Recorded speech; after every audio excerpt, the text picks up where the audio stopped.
Bienvenue à la deuxième partie de notre tutoriel de MegaCaisse. La deuxième partie va se dérouler sur le fonctionnement des clients et fournisseurs. Pour encoder un nouveau client, c'est très simple. Il suffit de se présenter sur ce bouton-là, qui est liste des clients.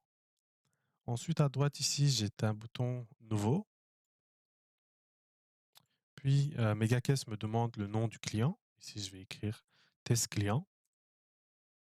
Ici, il suffit de tout simplement mettre tous les coordonnées de ce client-là. Ou sinon, si nous avons, la TVA de ce client, il suffit de l'écrire ici, ensuite cliquer sur ce bouton check. Après ce bouton, nous allons directement avoir tous les coordonnées de ce client sur une nouvelle page et on pourrait voir si ce client existe vraiment ou pas, avec ce numéro de TVA. Ici, dans ce bouton facturation, on peut décider, de quelle manière nous voulons vendre nos produits à ce client-là.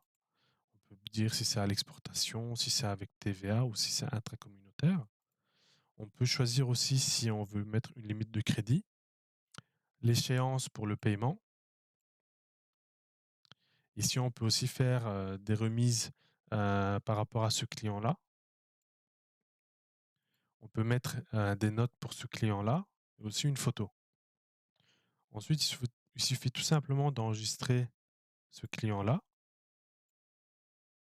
Là, on peut constater que j'ai un nouveau client dans ma base de données qui est test client. Ensuite, quand je vais commencer à facturer des tickets ou faire directement une nouvelle facture à partir de MegaCaisse, je pourrais choisir ce client.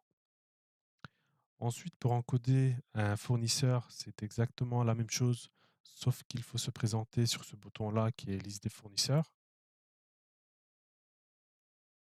Je clique sur le bouton nouveau et tout simplement, je mets tous les coordonnées de mon fournisseur. Aussi, je peux mettre aussi des notes ici, puis enregistrer. Une fois que nous aurons encodé nos fournisseurs, on pourrait tout simplement enregistrer nos factures d'achat afin de voir vraiment ce qu'on gagne et ce qu'on gaspille pour acheter tous les produits.